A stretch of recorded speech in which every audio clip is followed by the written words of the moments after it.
अरे अरे अरे अरे अरे ए अब धरैलू ह। ई कौन आदत हो? अरे साली बड़ा दिन से तोके देखत रहली है। ई चाल ठीक नहीं लगा जीजा, कह देता नहीं। अरे का भइल? एकदम लार गिरौते रहता रह। सुन ई तहार मजाक न हाँ हमके तनिको पसंद नहीं खे। अरे अब साली हो। साली बानी तो जहे मन करी वही धले बा। सुना बोला। काहे के जीजा बाड़ल सियाई,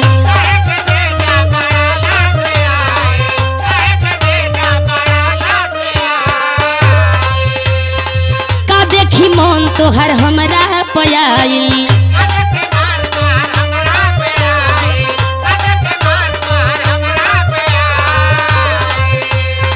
काहे के बाड़ो जीजा लसियाई, का देखी मन तोहर हमरा पयाई।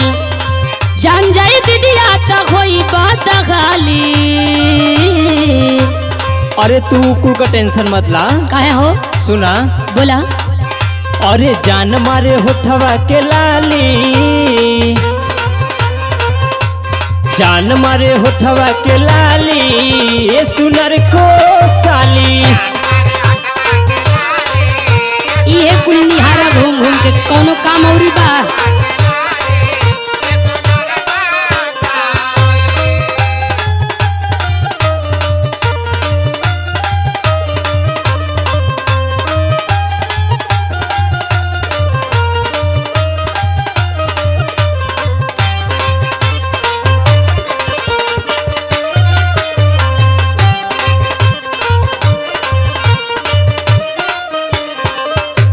सुना बोला। तू ये गने लसरियाई रहता रह। हाँ जेगने कोल्हाड़ के गुड़ देख के चूटा लसरियालन से। अरे अभी कुल कहबू तू। सुना सुना सुना ढेर मत बतियाव, अब हमारा ले गुस्सा लागता। सुनावा। सोचेला जवन जीजा हो नहीं पाई,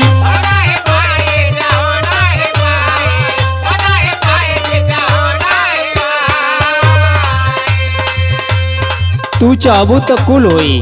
कुछ ना चाहबो। सुना। बोला। तोहरे पे दिल साली गहिल बाई। बड़ा तो हर दिल सबकी पयावेला, हम जाना करो।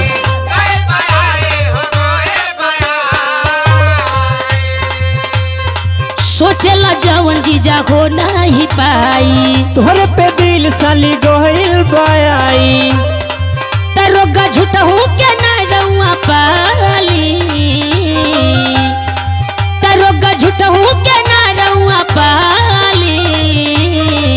अरे सुना सुना। बोला।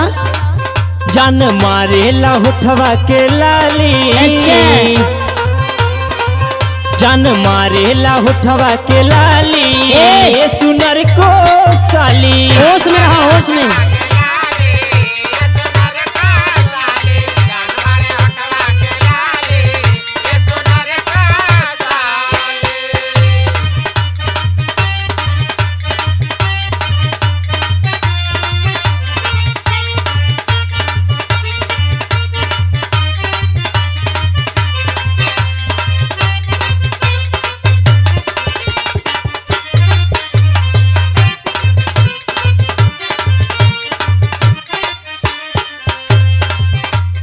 सुना।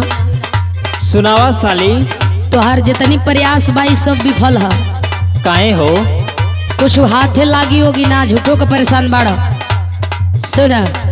सुनावा। जाए जीजा अब कर नहीं आस हो,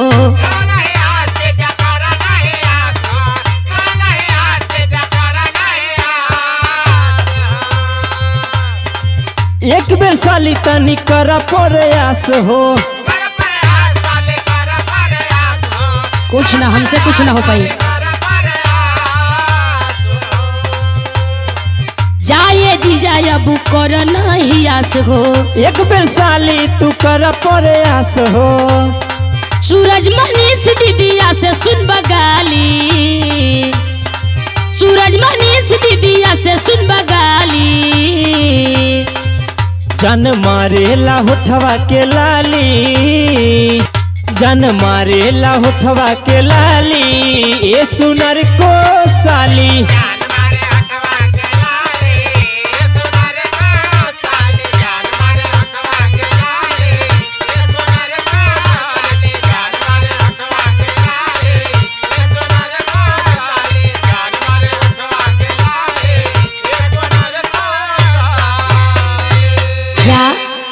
सिर दुआर देख।